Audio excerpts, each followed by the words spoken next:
What do we have?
Okay.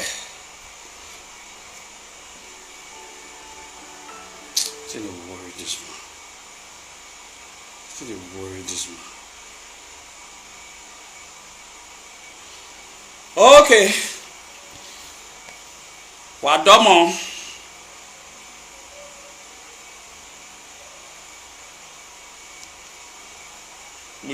We can start now.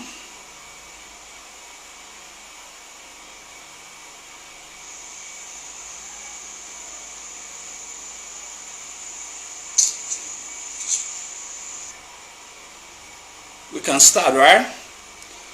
I've been nice and be here for other people to join. Strictly very intellectual. I want us to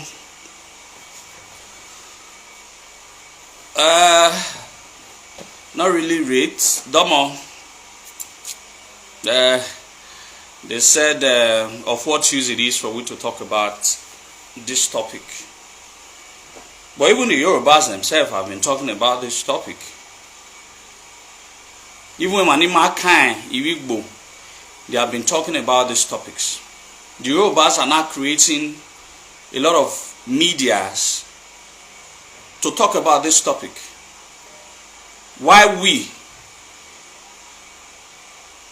who's supposed to be the one holding press conferences, holding seminars, holding convention for this topic, we are folding our hands and not talking about it. No volume.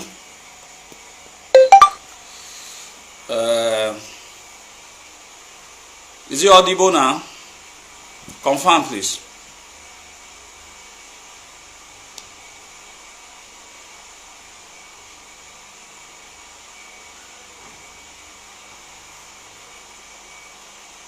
Let's confirm how audible my voice is,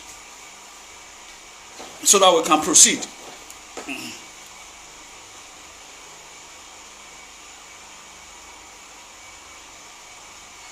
Loud and clear. Okay, very well. So this topic is really very important. And I have to speak on this very matter not as a spectator,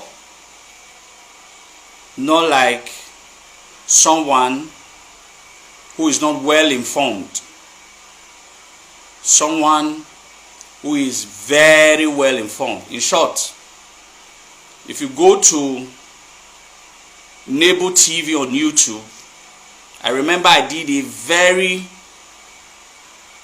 two documentary. One spoke chiefly about Eko.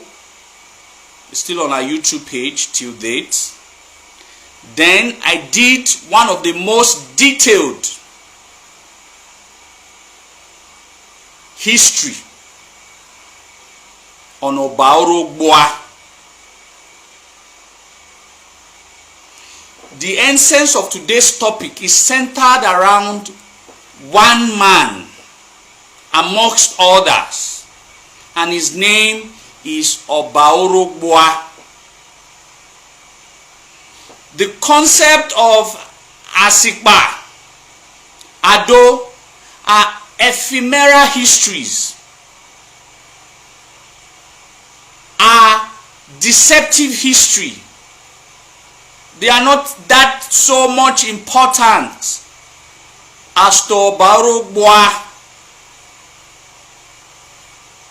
I don't like discussing popular Benin history.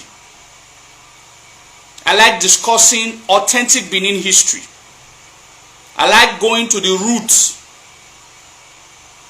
of history to find out, to establish, going beyond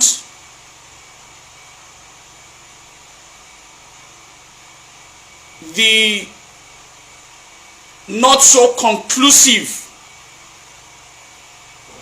aspect of history that seems to be passed down.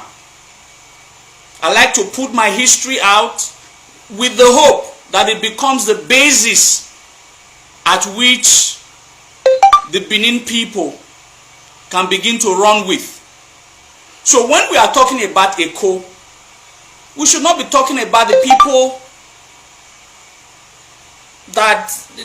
like Ado or Isaac Baye Wamare.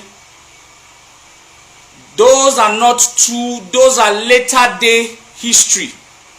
They have no inclination towards the very beginning. We must have an historical background. In the first place, are Benin people riverine people? The answer is no. Then how did we get to a riverine island that we eventually named Eko? These are some of the things that we are supposed to, these are some of the arguments that we are supposed to present. We are not riverine people. But how did we get to Eko? So these are issues that we have to lay bare. We have to understand the very genesis of what gave rise to that lagoon.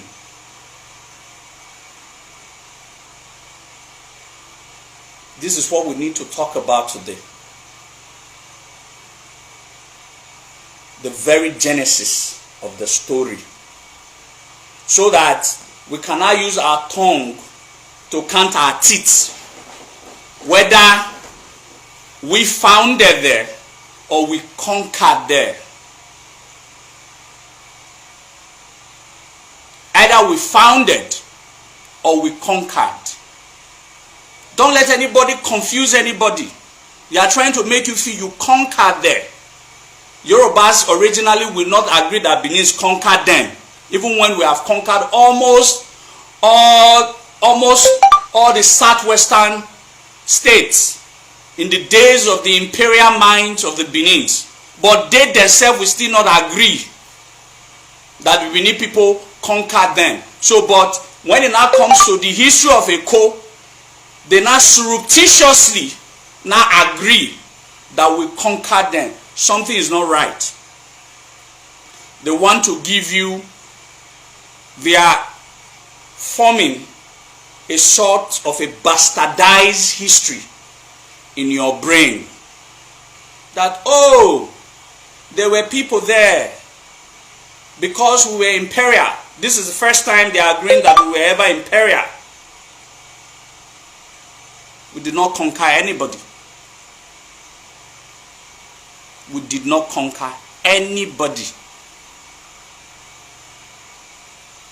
We did not conquer anybody on that land called Eko.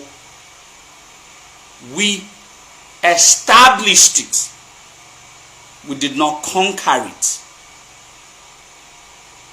So anything that has no historical explanation probably does not exist.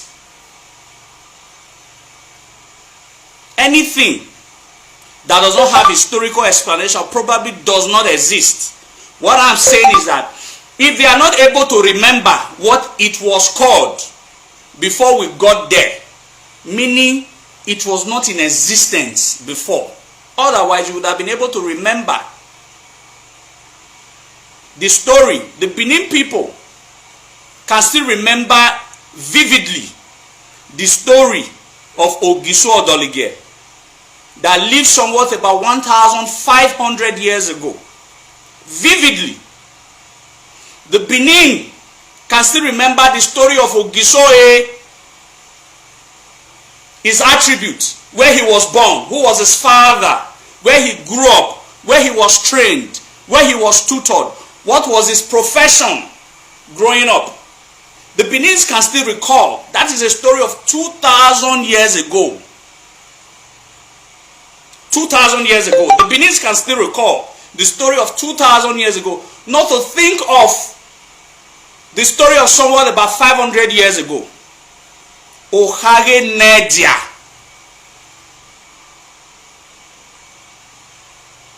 Just yesterday's story. We just don't remember it. We remember it vividly. And there are historical accounts to buttress those parts.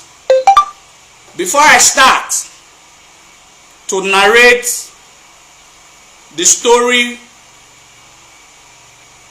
of Obarogboa, I want to first of all use about 10-15 minutes to read an excerpt from one of the most prestigious Benin historian of the 21st century, who happens to be my mentor. He has a lot to say on the voyage of Obarogboa, after which I have read from the book. I will not tell you the very beginning of the story.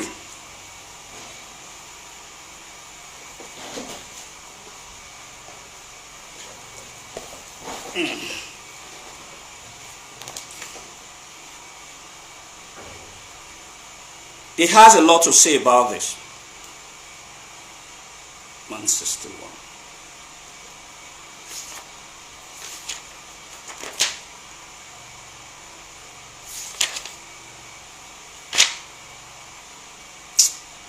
165.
Understand this. I want to read from the excerpt. The Benin City Pilgrimage Stations by Dr. Imasuen on page 160.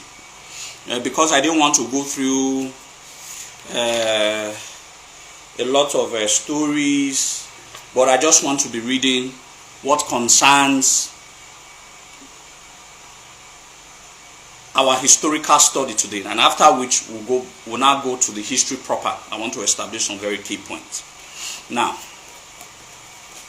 we are not talking about Ado or Isikba. Those are not important personalities. They are important personalities. Let me not share them off. Those are not the original personalities that the Benin's should offer when we are rightly claiming the ownership of a co. Those are not what the Benin's should even be talking about when you're talking about the creation story of a co. Those are later day story. What we must talk about is who really founded a co. And what was the reason? Like I put a question, a very smart question. How did the Benin's are not riverine people, as a matter of fact. The Benin's are not riverine people. But how did we not get to a co? How did we get to a co? We didn't fly there.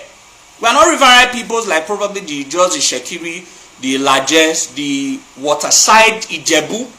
They are the interland Ijebu and they are the waterside Ijebu. But how did we, Benin's, who over the years of history has never been known?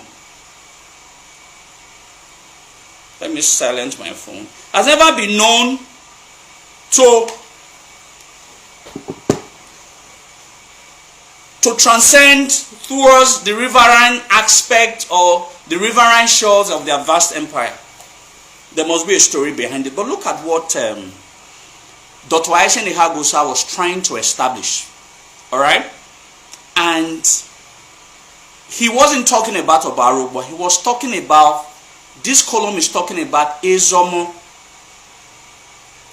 Now, Ekeneka, okay, it's from here. The Ezomo title, I want us to listen very well. The Ezomo title began to appear in Benin narrations during and after the coast wars of Obarogboa 450 years ago, when the Lagos settlement was founded. The first personage so mentioned as bearing the Ezomo title was Ekenika. Ekenika was a commander in Obarogboa's maritime army.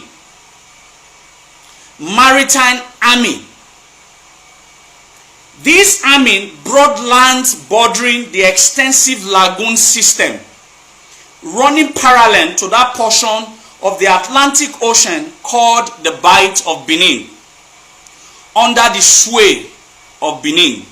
With this maritime army, born on a flotilla of rivercraft,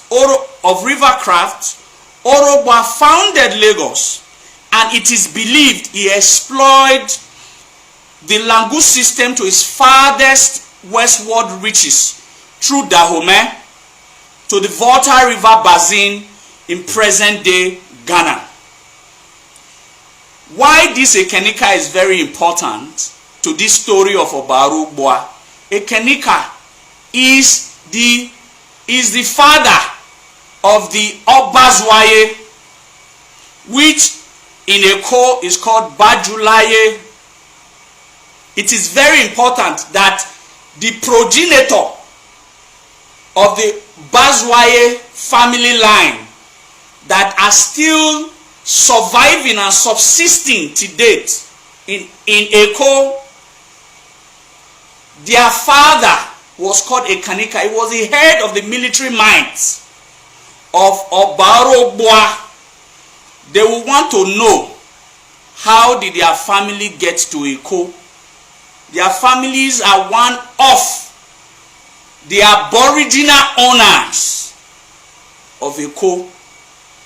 That is why it is very, very pertinent that I'm talking about Ekenika. That's why I wanted to read it.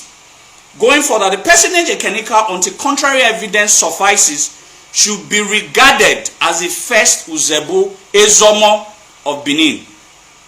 The personage Ekenika, until contrary evidence surfaces, should be regarded as the first Ezomo of Benin. The people of the Uzebu quarters of Benin City, over which the Ezomo is the traditional head, mention Ekenika's name first when recollecting the names of the Ezomo of Uzebu who predated Chief Ehenwa in the title.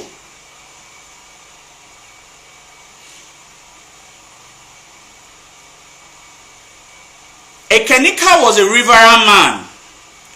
What needs to be determined is whether he was an Edo riverine man or a Yoruba riverine man.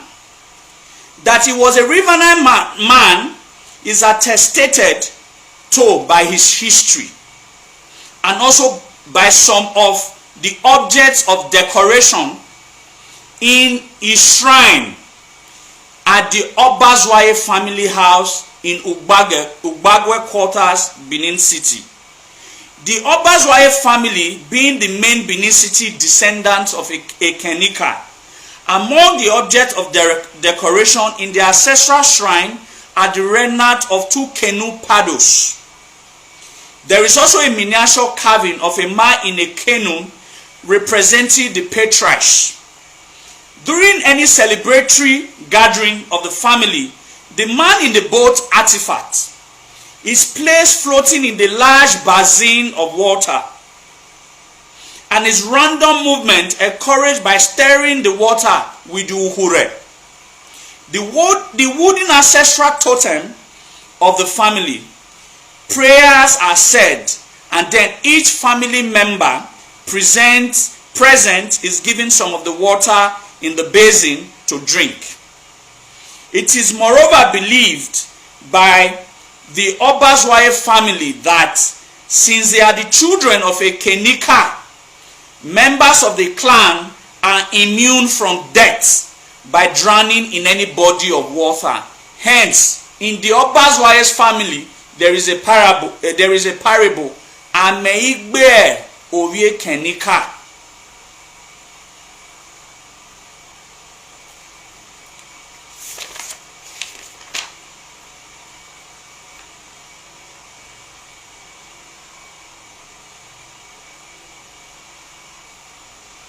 Now, the Obazwaye family of Benin are a branch of the Emehi clan.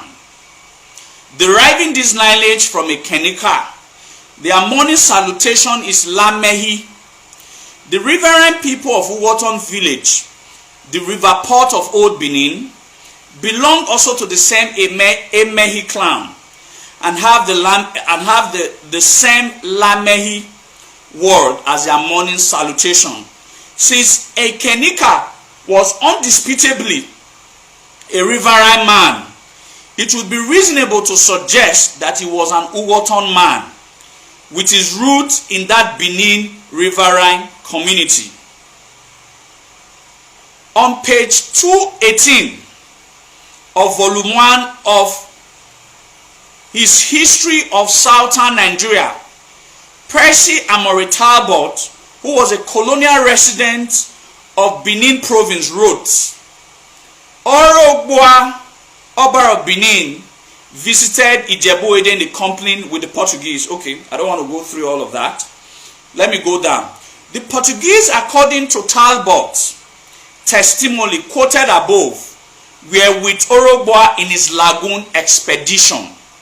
So in other words, I'm going to explain all of that. It wasn't only the Benin people that went on that expedition. There were other countless people. The Portuguese were part of them and all of that. I'm going to explain all of that, but I'm just going to read an excerpt to a sort of a preamble to our today's topic. All right?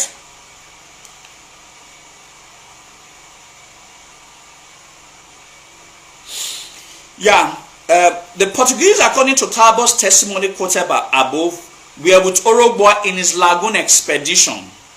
The same Portuguese had been 40 years earlier with Esigi, Orogboa's father, at the gates of Ida. This is not surprising, especially in the case of Orogboa, because this Oba had become, to all intents and purposes, a black Portuguese. Having spent a number of years being educated in Lisbon, the capital of Portugal, the European sponsor of the Benin Enlightenment. At the time when Orogboa visited Ijebu-Ode, the territory was still probably in a dependency relationship with Benin City, a relationship which was said to have been established by Oba Ozolwa, Orogboa's grandfather. Okay, I don't want to, there are so many, I have to cut all of those things off. Okay, I go further.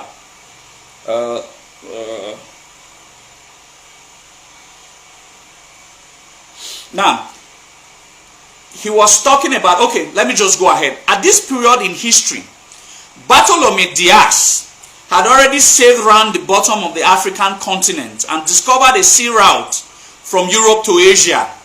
Vasco da Gama had followed up his lead and had actually crossed the Indian Ocean to Asia, successfully outflanking the Muslim world of the Middle East and Asia Minor. Yet the Portuguese still entertained some hopes that there might yet be a shorter sea route to Asia across the landmass of Africa, an oceanic passageway dividing Africa into waters of the Atlantic and Indian Oceans met. This passageway would hopefully take the Portuguese sailing ships from the Bight of Benin across Africa to surface in the Indian Ocean at the Somali Horn of the continent. Peradventure, the Bight of Benin language system might lead at some point into this hoped for passageway. Now listen carefully. To Orogboa, his lagoon expedition was primarily imperial and expansionist in intention. To the Portuguese accompanying him, the expedition was largely geographical and exploratory. So it was not about Orogboa that went on that lagoon expedition. It was the Orogboa and page 164. It was Orogboa and the Portuguese. It was Orogboa and the Portuguese. But in this case, Orogboa had his motive, while the Portuguese themselves had their motives. Orogboa's motive was imperial and expansionist, while the Portuguese intention for accompanying Orogboa in that expedition was geographical and exploratory. Instead of an oceanic passageway across Africa's landmass, Orogboa's conquering expedition discovered Lagos Island. Instead of an oceanic passageway across Africa's landmass, Orogboa's conquering expedition discovered Lagos Island. The monarch immediately recognized the importance of this discovery.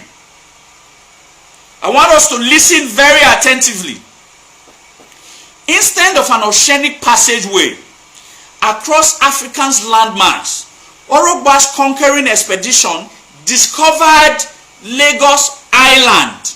Discovered, not conquered. He was on a conquering expedition, but along his conquering expedition, an island was discovered. And that island that was discovered is now called Eko today. It was not conquered, it was discovered. I will read on. The monarch immediately recognized the importance of this discovery. The island was the first spot since Orogba left the mouth of the Benin River far to the east. So, after he has left Benin sailing, that sailing usually takes 8 days. Historically, it's 8 days. So, for 8 days that he was sailing through the lagoon waterways, the first place he ever touched the ground was a place that is now called Eko. So, Orogba discovered Eko, not Obado. Obado is his great-grandson, not even his grandson, not even his son, great-grandson. And he didn't discover Eko alone. That is the point I also want to. There were other Benin military, because it was a military expedition. Alright, I will go further, then I will come and explain. Now, a break which permitted the Langu water. Okay, alright. The island was the first port since Orogba left the mouth of the Benin River far to the east, where there was a break in the coastline of the continent. A break which permitted the Lagoon waters to flow into the Atlantic Ocean. This meant that sailing ships from Europe could penetrate into the bowels of Africa through the mouth of the Lagos River, as they had done through the mouth of the Benin River, bringing trade and exposure to the adjoining lands. The early Portuguese caravels had failed to discover the mouth of the Lagos River from the sea. They had sailed past it unnoticing, because it was always obscured by high surfs and breakers.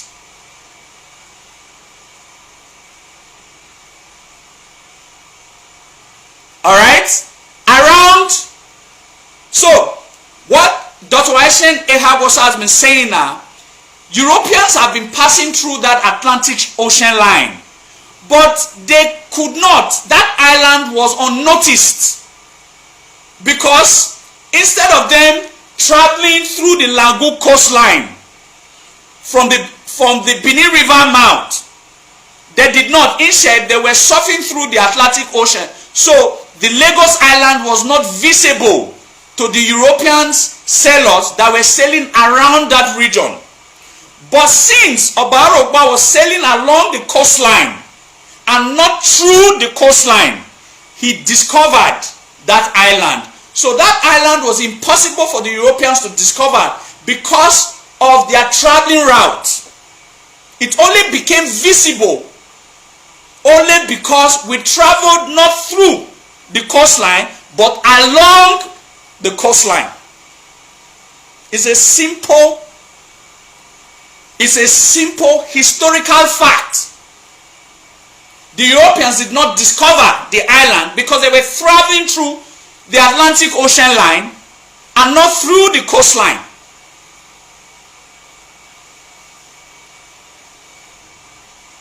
The early Portuguese caravels had failed to discover the mouth of the Lagos River from the sea. They had sailed past it unnoticing because it was always obscured by high surfs and breakers. Orogba occupied Lagos and made it his field headquarters. From there, he pushed westwards to Dahomey and beyond, to wherever the Lagoon system led him. He later planted a dukedom on the island. It is the dukedom that Orogba planted many years later that we are now as a people discussing as to the ownership claim of Eko, which is wrong. And that is what I'm here to disprove. The story of the founding of Eko has nothing to do with Prince Ado, who is now more popular. Izoduwa said Prince Ado is not part of the history of the making. And I will tell you why, what led to establishing a dukedom. But I just wanted us to understand the background of Obarogboa. I'll go on.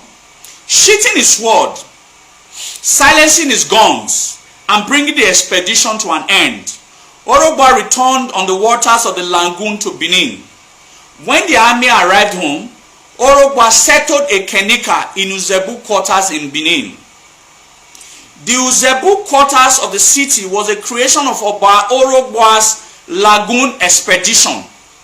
Chief Donson Ogiemudia Obaseki, the Oba Uyedo of Benin, told one of his daughters over 60 years ago that the Uzebu quarters was founded by Oba Orogboa as a war camp.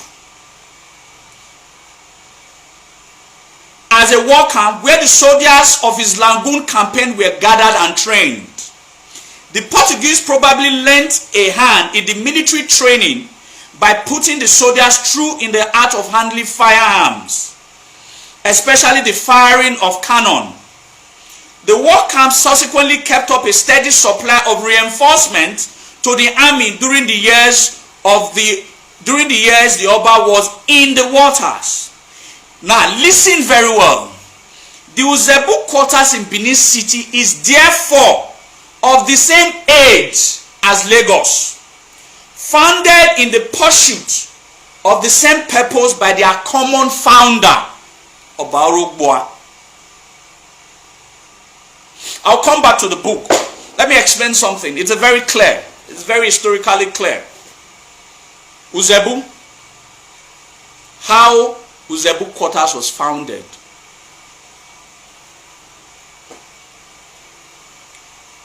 Oba Orogboa, now let me give the true story of who Oba Orogboa was.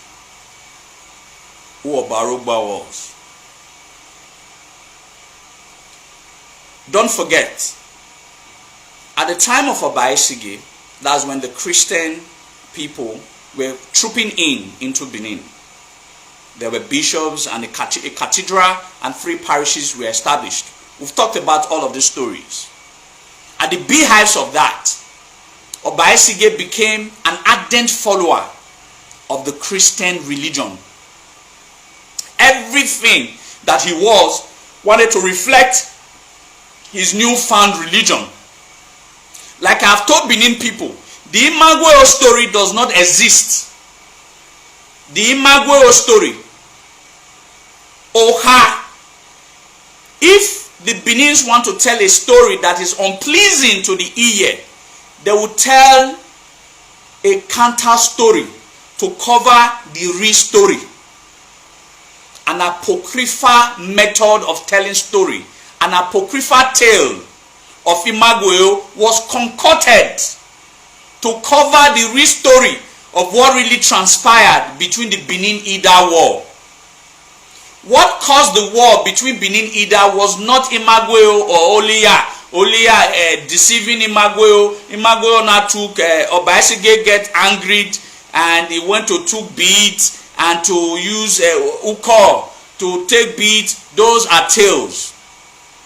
They didn't exist. I doubt if a woman called Imasuen ever existed in Benin history. I've said it before, some Benin people were angry. It didn't exist. It was an apocryphal tale. The real story was that Oba Isige wanted to convert every of his citizenry to the ways of Christ. And they rebelled. And that rebellion was headed by Oliya of that era. And instead, they were looking for another sovereign power that can rival the Oba of Benin to help them dislodge, replace, remove Obaisige. And that's when they went to Ida. Because the Beninese did not see themselves as a pro-traditionalist people. They didn't see themselves embracing the religion of the white people, a foreign religion. So it was in the beehive of this civil war that Obaisige had to scooter his first son, who later to be known as Obarogbua, to leave the shores of land through some of his Portuguese friends, which mostly could have been Diavero, to help him take his son to learn the ways of the white people, the Portuguese missionaries. Orogbo at a very young age left the shores of his father's land or his mother's land down to Lisbon, where he was trained first as a seminary priest and secondly as a sailor. He was trained because at the time of history, the Portuguese at that time of history, we're talking about in the late 15th centuries. In the late 15th century, all right, 1504 to 1544, thereabout was when Obaisige reigned as the Oba of Benin. So at the mid 16th century, which was about in the year 1544 or thereabout, that is when around 1543 or Tonario Rue, then the Benin sent for his first surviving son to come back to Benin to attain the place of his father. He came, but he pleaded for one request. He made one request, that can he be the Oba of Benin and also be a priest of the Most High God.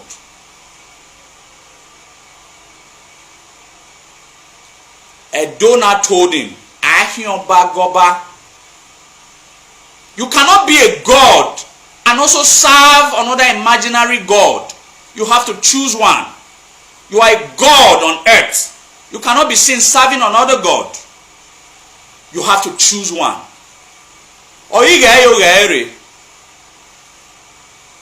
It choose to be the Oba of Benin, other than to be a bishop of one of the still existing cathedrals, which has survived to this date, Holy Arosa at Akpakpava. It chose to be the Oba of Benin. Now, this is where it's most interesting. This is where it's most interesting. Now, he was trained as a sailor. He had made friends. It's like, at that time of history, he was the most trusted black African by the Portuguese. Because he grew amongst them. He learned their ways. And let me make it clear, Obaisige is not the first educated Oba of Benin. Westernly educated. It was Orogboa. After Orogboa, the next westernly educated Oba of Benin was Akenzwa. Westernly educated. I'm not saying God-given education. Obaisige was not westernly educated. He wasn't westernly educated. So people shouldn't be giving that false narrative. I think I've heard... sorry, I need to put on the CC.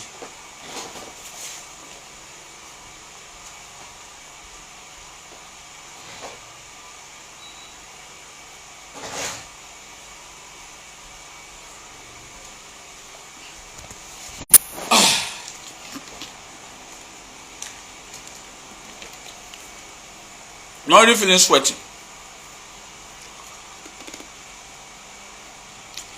I'm already feeling sweaty, but let's okay, let's go. So it became Obarogboa became the Oba. He, at that point in history, he was probably the most trusted of all black men in Africa because he was trained, nurtured in a Portuguese environment. He schooled amongst of them. He became a priest amongst them, so he was trusted. So a lot of Portuguese accompanied him back to Benin, where he was crowned the Oba of Benin. Now, being a trade sailor, the only war that he understands is imperialism, or his imperialistic approach couldn't be onto the hinterlands. Couldn't be onto the hinterlands, but through the waterways. Because that is the sort of the language that they understand. They understand the language of the water body or the riverine body, because he was a trained sailor. So he needed to first and foremost train scores, hundreds of soldiers to help him go for this military expedition of expansion and imperialism. And he founded a place that he trained them. That place today is now called Uzebu Quarters. So Obarogboa of blessed memory founded, established the Uzebu Quarters of Benin of today. And that is the place that he trained his military. And that is a place Ekeneka, who later years became the first Ezomo of Benin Kingdom, was, according to Isen, was also trained. And he was part of the emissaries, or part of the military commander. He was made a commander, one of the military commander that accompanied Obarogboa with other scores of Benin soldiers, as well as the Portuguese soldiers who also accompanied Obarogboa on his military expedition. He started to travel from the mouth of Benin River, waging war across all of these coastline towns until he got to a place that he discovered, which is now called Eko. Look at the account that was given. Look at the account that was given by one of the Obaswaye's family here in Benin many years ago. Look at an account that was given by Dr. D.A. Bazwaye, a short narration on a Kaneka. Look at what was given. He said, a Kaneka historical links with Lagos are enduring, and they remain alive to this day. His Benin descendants claim that he was the first Benin commander in Obarogboa's army to step on the uninhabited island of Lagos. He had to beat back a counterattack by some natives from the mainland. Listen very well. This is a story done by one of the sons of Bazwaye, who are the direct descendants of Ekenika, one of the commander-in-chief of Obarogboa's expedition through when he discovered the Lagos Island. And they are the descendants, they are the Bajulaye families and offshoot of this Bazwaye. Look at the account he's giving. He said, Commander in Benin, he had to beat back a counterattack by some natives from the mainland, presumably their warriors. They weren't even sent, probably their warriors, before he secured the island. So the island was discovered. Listen, I want us to get it very clear. Let me read. Let me finish the reading. He said, the natives had noticed some, that is, the people now around the island, not in the mainland, that were on the mainland.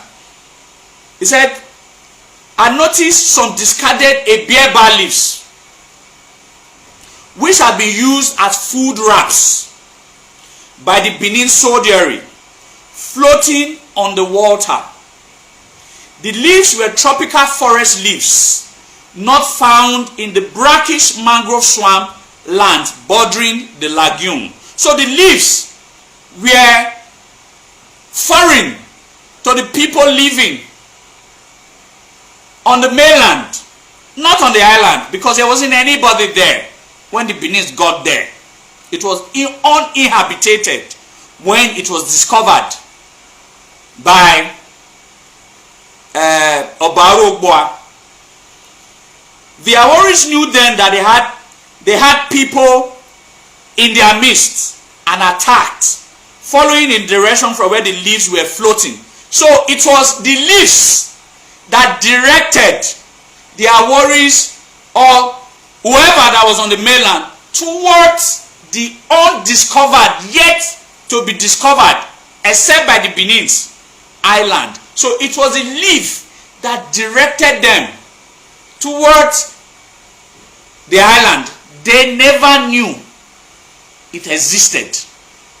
This was an account that was given by a short narration or a keneka written by Dr. D.A. Bazwaye. The Obazwaye family, it went further asserts that a branch of their family is thriving in Lagos. This branch is the Bajulaye family of the island. The Benin and the Lagos branches, as can be seen, bear the same name. The name means here on earth, the Oba is supreme. What Obazwaye means is here on earth, the Oba is supreme. The Oba whose reign gave rise to the name was, of course, Orogboa. The Obazwaye family's link with the Uwoton waterside village have already been alluded to. A branch of this Benin family is also said to be thriving in the Ijo kingdom of Ogba in Bayelsa state. They are to be found concentrated in the village of Akabuka. So there's also a branch of this Bazwaye family, of the Lamei family, in a village called Akabuka in present-day Ogba in Bayelsa.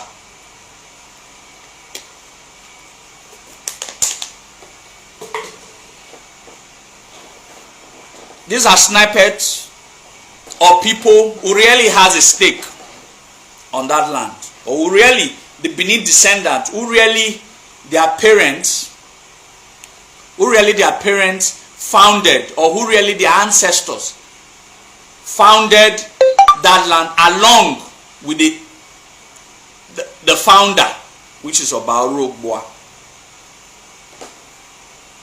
After Lagos was founded, now understand, the Uzebu Quarter was founded as a training ground and also as a reammunition ground for the expansion of the Great Benin Empire along the lagoon line. Now, when Eko was not discovered, when the Eko was not discovered, there was no need.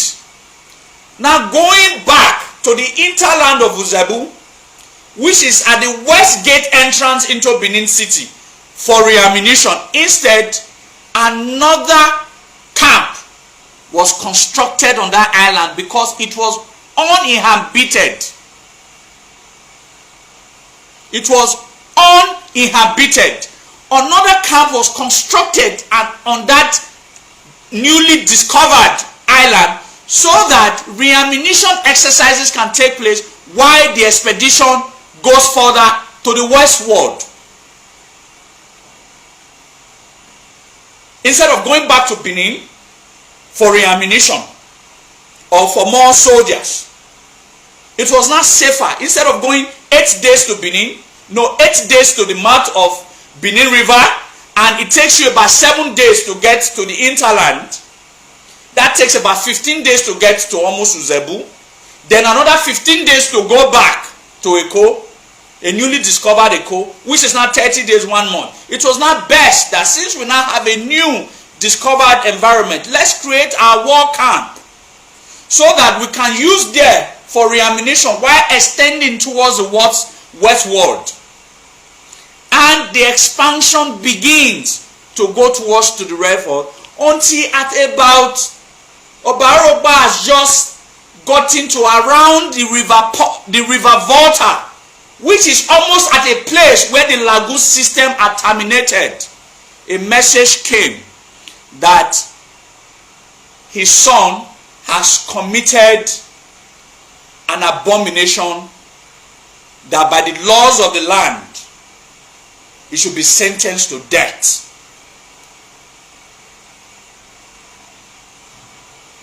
He should be sentenced to death. It is at the mouth of River Volta that message got to Obarogba and his militia or his military team,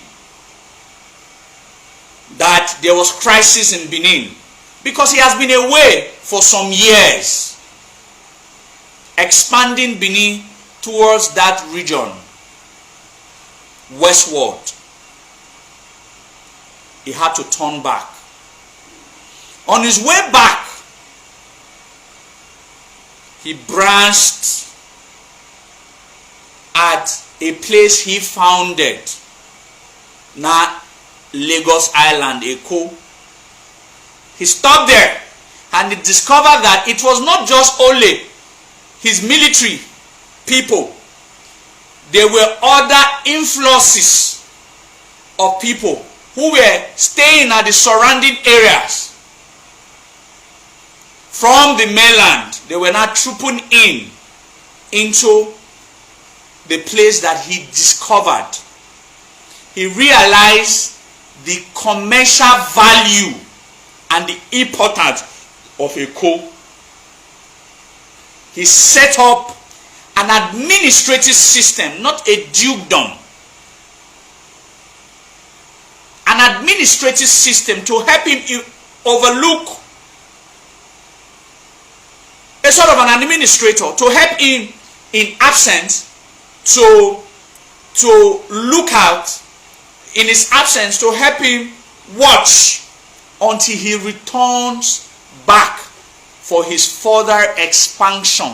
He never knew he was never going to return, because he didn't know the extent of the tribal war or the civil war that was about to break out in Benin because of his absence for some years.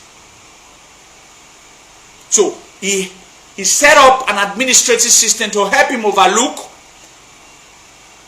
all his newfound land.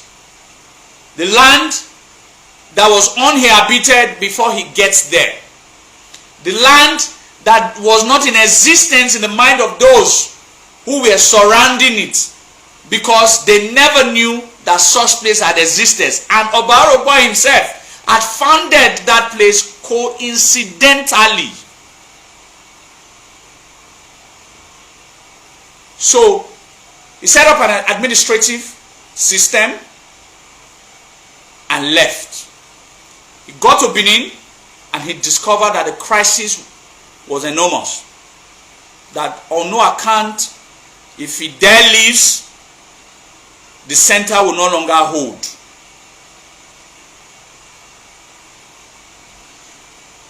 The center will no longer hold. If we dare lose it, the center will no longer hold. If the center doesn't hold, we are going to lose all our big territories. He stayed back. The matter was judged, and he discovered his first son, which was Odiawato, was innocent of the crime he was accused of. In which, at a later years, he had to send one of his grandson, which was Isaac Bayewomare, to become an administrator over that land, over his land. And when he died, he realized that it is only better if there was a fully established governmental system He therefore agreed that the son of the now late administrator be made the first king or the first duke of that land. And his name was Prince Edo, not Ado.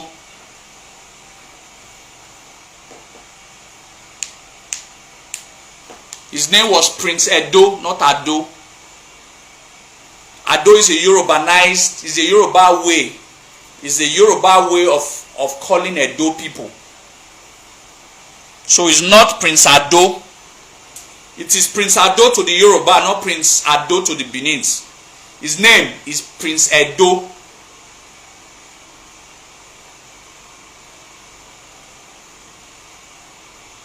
Do we understand? It is not Prince Ado. It's Edo. That's his name. Alright? It's Ado and not Edo. It's Edo, not Ado. Then I became the first king. Not the first administrator. There was an administrator before him. Another, when you want to make if you are making reference, drawing from historical books, it's just like Prince Izoduwa, according to documented history from the Ishekiri. Prince Izoduwa was not the first. Is recognized as the first ruler, but he didn't act as a capacity of a king because he never got to Ode Ishekiri. It was his children, his two sons, Irame and Ijijen, that was later crowned as Oba. If not because of the Oba of Benin had corrected some Benin people, some Benin earlier historians never believed Oromia was an Oba as well. That he came to become an Oba, but he was never crowned. But until Obaiwai the second during his coronation speech had corrected that though he was short-lived, but he was crowned as an Oba.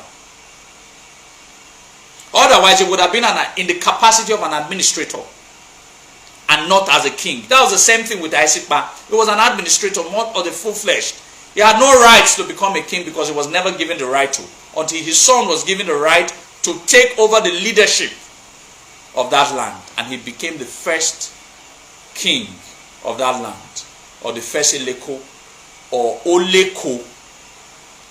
Alright?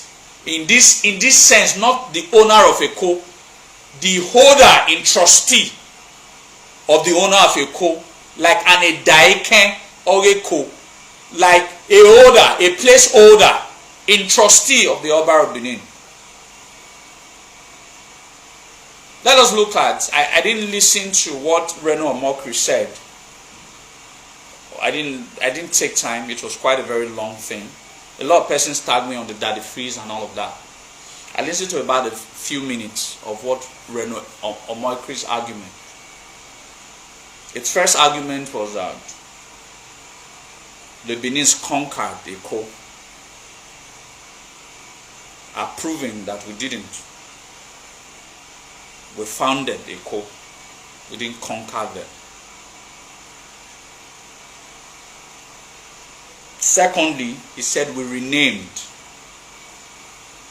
I think, and he gave examples of that we are like the Fulanis. Wherever we go, we conquer and name. I want to tell him that, with all due respect to him, I want to tell him that that is not true. The Benins, when they conquer, they don't rename. No place of history. No place in Benin history that we conquered and renamed. No place. No place. We didn't rename them.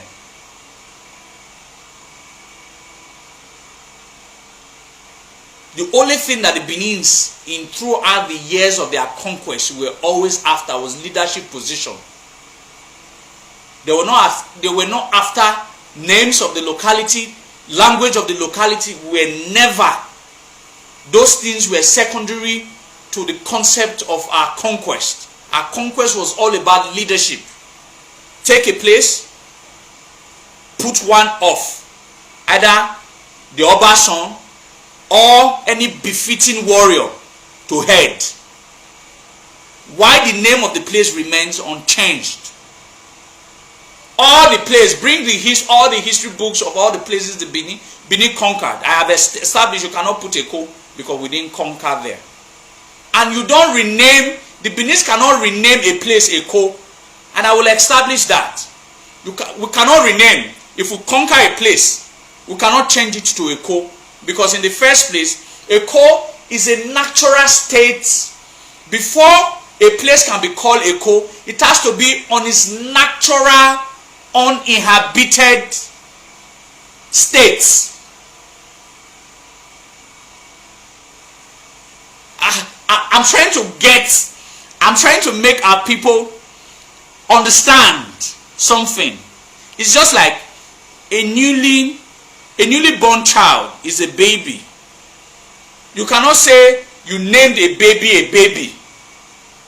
Omonadabie. When you newly give birth to a child, that child at that state, a child newly given birth to is called a baby. You cannot say I named a newly born child a baby, because a newly born child is a baby. Any newly established, founded areas is what the Beninese call Eko. They cannot build Eko on an already existing, an already inhabited region. It is not possible. That is why every founder of a place, his name usually is attached to Eko. Thank God, he even measured Eko Osoidin. Oshodin is wrong. We don't call it Oshodin. It's the anglicized version. The original version is called Osoidin. A keeper of a deep secret. That's what it means. Osoidin, not Oshodi. Ekosoidin. If anybody finds a place, it's either we refer to it, if it's a settlement or a place of abode, is named after the person. Age Mokbai. A Mokbai's settlement. Eko Osoidin. Not a war camp of Eko. A place established by Osoidin. Eko denotes the foundation. We cannot name Eko. I'm trying to make you people understand. The Beninese, if that place was inhabited before, the Beninese first would have allowed that name remain, that I'm certain of, and they would have named that place Eko. Because Eko is given to a newly established, a newly founded place. That is what the Beninese call either Agor or Eko.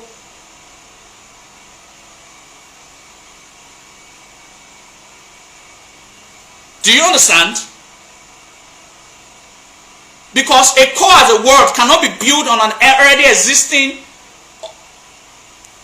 template. It has to be on its natural state. That is when we can call this Eko.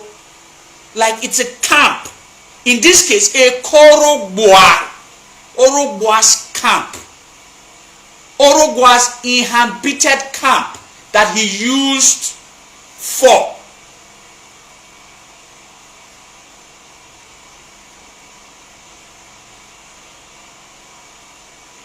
His trainings and reammunitions and all of that. 200 years earlier, before places like Uzebu and Eko was founded, Obaiwai also founded a place called Oga.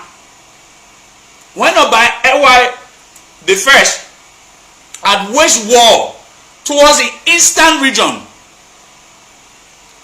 towards the Igbo country, he created a kind of a wash camp at Ogan and placed a man named Ezugu, what's his name? Ezuku or Ezuku with the nickname Ogogobiaga. If you go to Ogan today, you will know the person I'm talking about. He was a person, he was one of the military. He was one of the commander-in-chief during Obaewa the first time. So he also created like a place, that a camp to watch over should, in case where they have been countered, where they are coming from, where they have been founded. Ogan was founded by Obaewa the first. So that where they have conquered, if they want to rebel, the Benins are known to create camps all around their territories.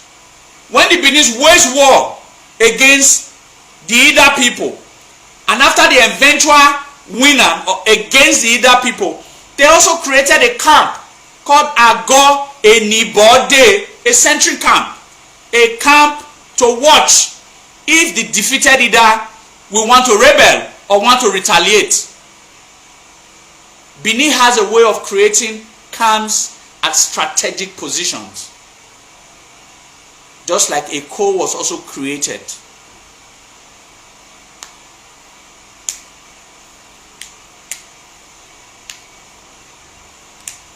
So let nobody, as a matter of all exigencies, as a matter of all historical facts, all the possibilities of all the things that I've said, tell you that, according to when I was listening to him, he said because history can no longer remember what it was called before the Benins. History can no longer remember only when it is not in existence.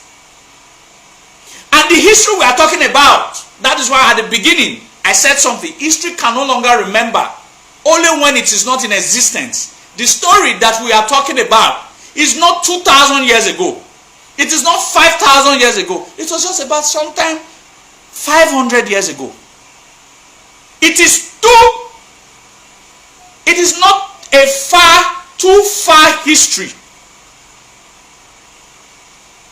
that the original owners, the acclaimed original owners, will say that they cannot remember what that land was called before we got there. But they can remember that there was a Korodu. They can remember that there was a Ekbe. They can remember that there were other places almost at the same time that the Benins in the mid 16th century had founded Eko through their Oba Orogboa. Now they can no longer recollect, but every other adjoining towns around the island, they can recollect the names of those places, but they can no longer remember the name. That means you can no longer recollect because it never existed. It's a figment of your imagination.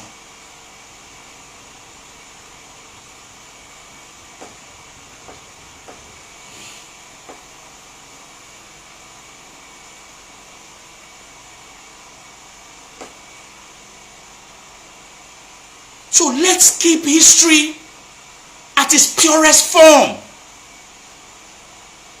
They are saying that make una go carry now, even if we no want carry, but give honor to who honor is due. Stop bending the story.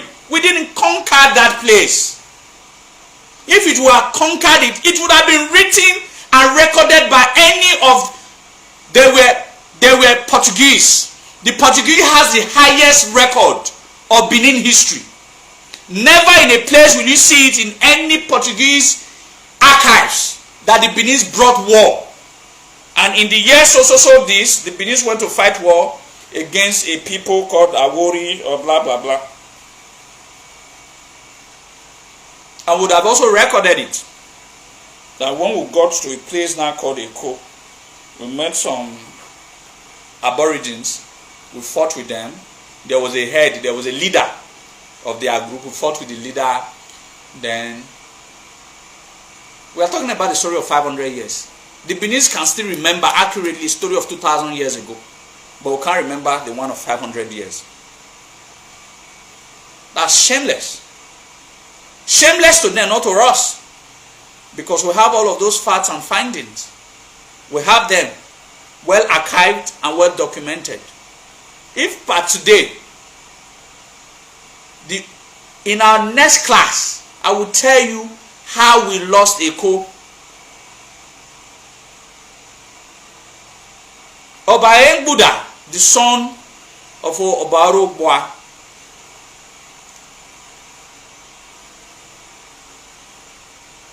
a Soweto Owarisho, on his way to Eko because he was not trained as a sailor. So after that event happened, a law was now enacted that Oba of Benin can no longer go to war.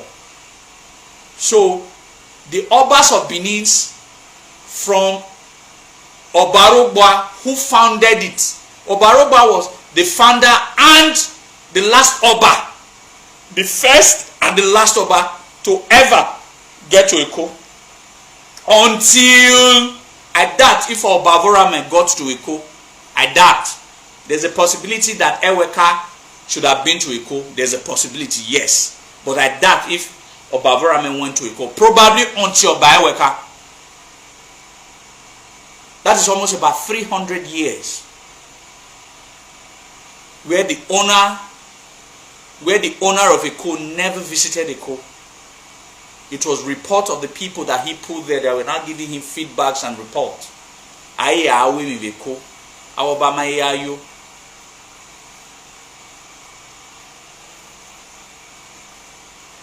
But I'm going to coalesce all of that topic,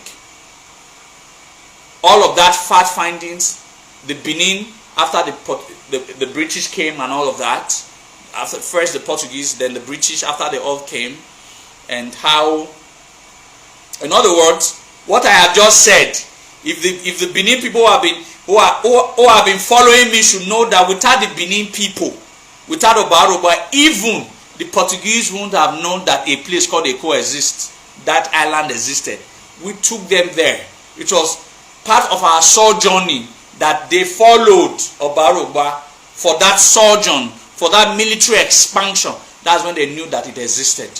So, if anybody is not saying that it was not named Lagoon and Lagos, it is after we have named it Eko. In the first place, the Portuguese never got to island before us. We took the Portuguese there. We took them there.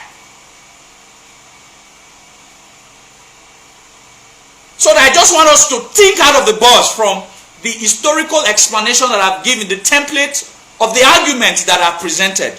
So we took every other person couldn't have gotten there. I've explained why the Europeans could not get there.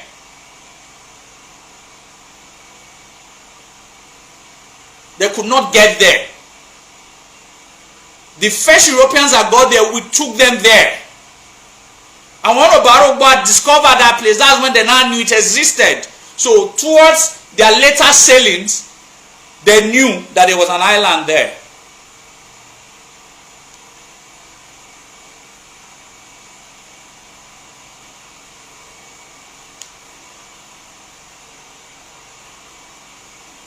So, in our next topic, we're going to look at all of the British and all of that.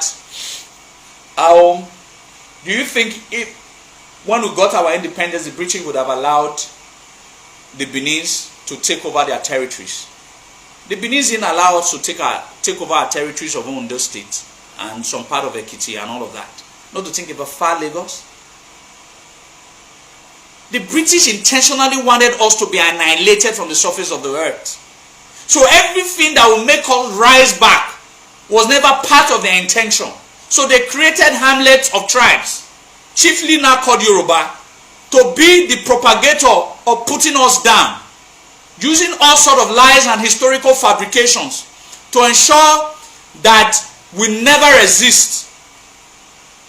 So when the British have handed over what we own to us, the capital, if the British had their way, they would have told us that this Edo that we are,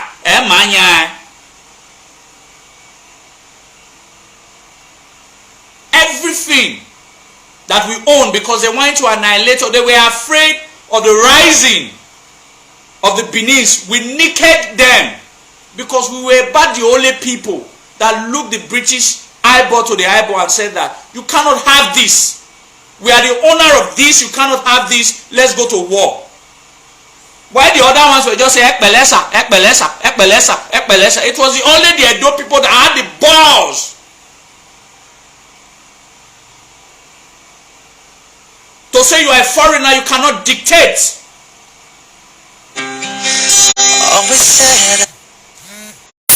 That you are a foreigner, you cannot dictate to us.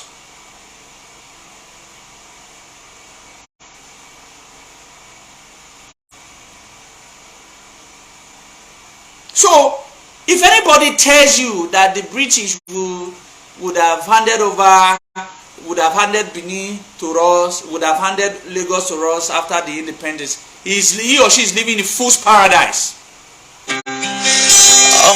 Stop the call now. Huh? Who be this one now? I'm sorry, someone is calling me.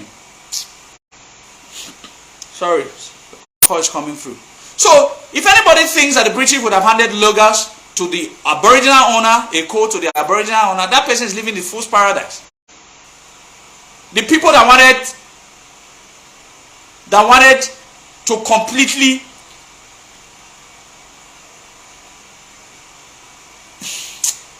let me not tell you the sins of the British against Benin. It's emotional.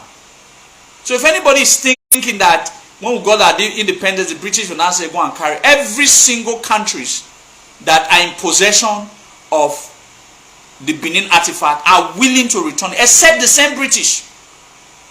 Now they are telling us they want to loan us what they stole from us, because they don't want us to ever rise up ever again. So if anybody is telling you that why didn't the British now hand over it to you when Nigeria got their independence, blah blah blah blah blah blah blah blah blah blah blah, it's completely living in a fool's paradise, because that would not have happened, because it was all part of the plot. They can't have it, let other people have it, change the story so that they can now begin to believe all that they own, all that their story is. It is why I don't like a lot of our people who still didn't know the sort of idea imbibed in democracy to undermine our traditional institution. All this story I've been saying, it was not one person going to war. It was the Obas themselves that went to war. The story that you and I are proud of today were done by the days of the 5 imperial Obas of Benin, which the crusade was started by Obaewa the First, seconded by his son Ozoluaniba Omiekon, then by his son Esige, then by his son Orogboa, who is my favorite, because today we are talking about the history of Lagos being part of the territories of Benin. Today we are saying that the Benin is extended to as far as Guinea. It was very divine.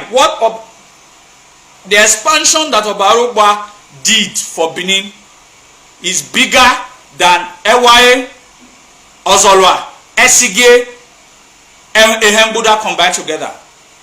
The 5 warrior kings, what Orogba did for our history, not our local history, for our international history, is bigger than the other 4 Obas, 4 warrior Obas combined together. And that is why I respect Orogba so much. He did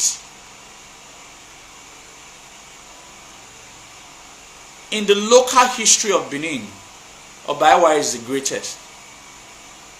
But in the international history of Benin, Orogba is the greatest.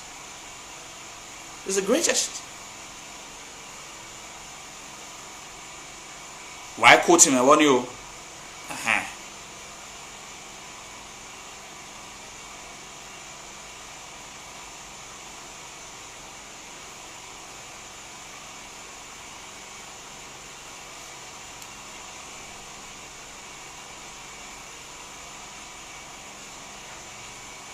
So, at this very point in time, ladies and gentlemen, I'm very happy to announce to you that we have come to episode 1. There will be 2 episodes, episode 1 and episode 2. But we have come to the end of episode 1. Please, I'm begging all of you. The Benin did not conquer Eko.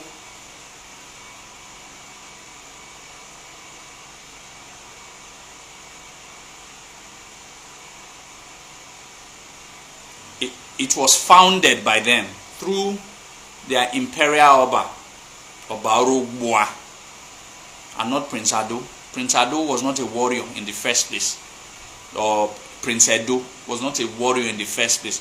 Laseva was not a warrior in the first place. So how did they now go and fight and conquer? It was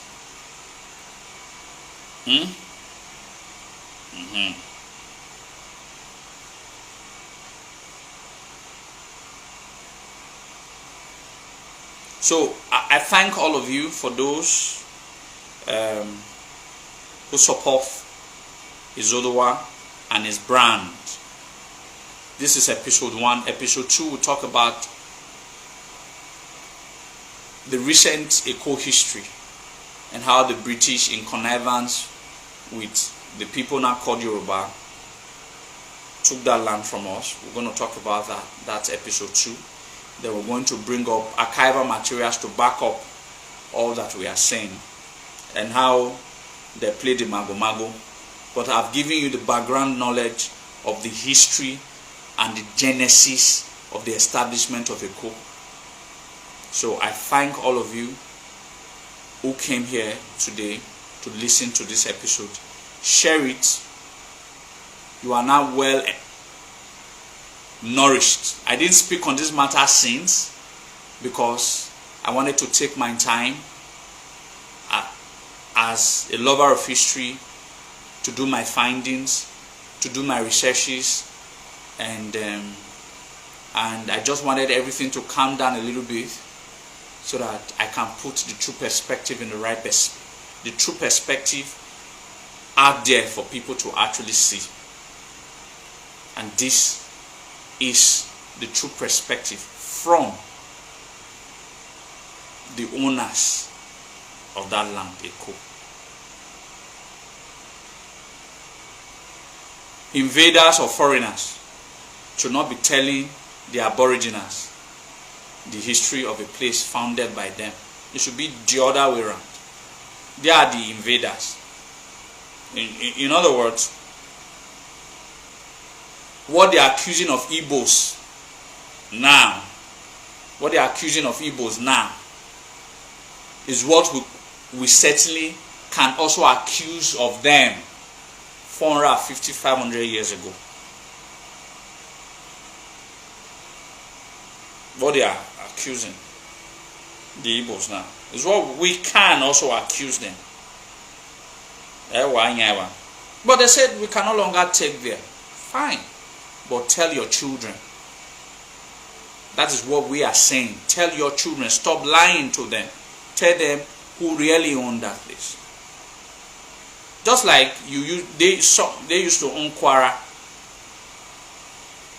But in this case, it was the British. So they should stop using the word we invaded. How can we have invaded a place and named it Eko? We can't invade. It is against. It's just like placing 10. When you are calling, they'll say, call ABCD in alphabetical order. You now call Q before you call A. You call Q before you call A.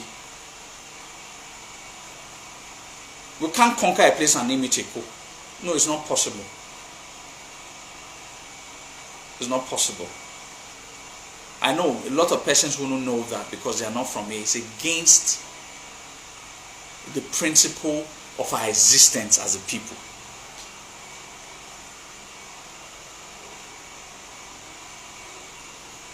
And yes, there was a letter that was written, I can't really remember, was it February or August 1951? I can tell you that the Oba Benin owns that land. But they are saying that the Oba Benin became ownership by conquest. That's what we are countering. It's not ownership by conquest.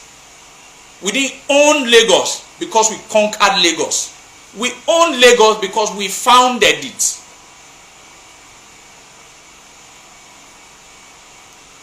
Where we own by conquest, we know. Where we own by being the founders, we know. And Eko is one of them. We own it because we founded it.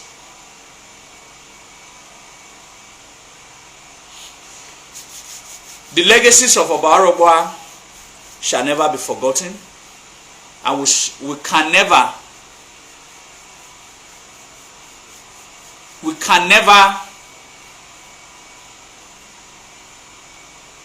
give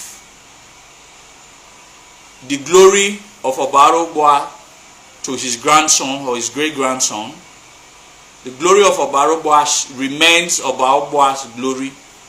The glory of the first Izoduwa of Benin Kingdom, Ekeneka, remains the glory of Ekeneka, and several other military personnel that was trained by Oba Arobua, and through them we were able to establish the Benin Empire through the Lagoon line or the transatlantic ocean line.